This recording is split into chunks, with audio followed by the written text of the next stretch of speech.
Amma Tibb Universiteti, Politexnik dediğimiz, Azi dediğimiz, Bakı Dövlət, bunlar hamısı pulsuz olmalı. Çünki bunlar dövlət universitetidir və dövlət öz vətəndaşına təhsili pulsuz verməlidir. Bizə indi məsələn bura çağırın, Təhsil Naziri gələcək. Bilirsiniz, publik hüquqi şəxs, bir dənə də söz öyrənirəm. Publik hüquqi şəxs. Publik hüquqi şəxs nədir? O vaxtı Sovet döneminde bunun başka bir adı vardı. Zaşşot ne deyildi? Öz hesabına Qardaş, niye öz hesabına dönməlidir bu universitet? Bax, bizdən qat-qat kasıb olan, bizdən qat-qat balaca olan Gürcüstan bu qərarı qəbul elədi. Gürcüstanda bütün dövlət universitetləri pulsuzdur. Biz niyə eləyə bilmirik? Və Gürcüstandan da böyük ərazimiz, əhalimiz, iqtisadiyyatımız niyə pulsuz eləyə bilmirik? Niyə pulsuz təhsil vermək istəmirik uşaqlarımıza? Hətta mən sizə deyim, məktəbləri belə pullu eləyirlər. Xatırlayırsınız, dedilər ki, məktəblər publik hüquqi şəxsi olsun. Bu daha da məktəblərin inkişafı. Hər şeydə elə gözəl bəziylə, qəşəng bəhbəydən sonra məlum olur ki, ödə.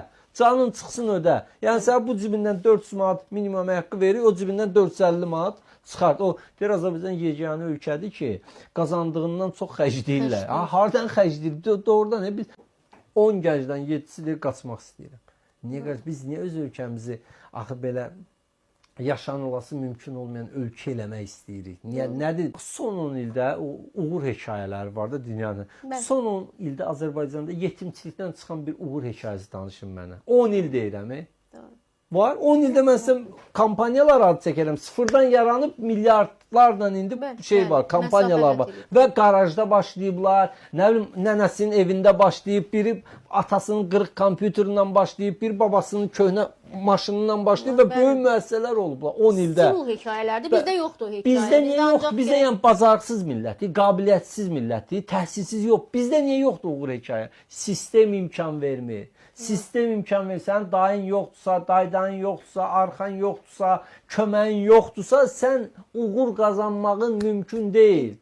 Düzdür bu? Halbuki burada bəyənmədikləri və işə götürmədikləri bir çox adamlar gedirlər Rusiyaya, elə bir biznesmen olurlar. Rusiyanın qoyun qıraba, Azərbaycanın indi adını yadımdan çıxdı, yəqin vətən tamaşaçılar Google-a vursa çıxacaq. Bir Azərbaycanlı bu son 10 ildə, 3-4 il bundan qabaq Google-a şey sattı, proqram sattı neçə milyon dollara. Gənc oğlan bir proqram yazıb, app yazıb, aplikasiya yazıb, Google aldı onu, neçə milyon dollar aldı. O Bakıda da yaza bilərdi onu, kofesini içsə, düzdür, Bakı mənzərəsinə baxa-baxa yazardı da. Necə oldu getdi Amerikada, yazdı və satdı, qazandı. Görürsünüz orada imkanlar var və Amerikada nə qədər Azərbaycanlı var? Çox az sayda. Görürsünüz o az sayda Azərbaycanlılar nə qədər uğur qazanır.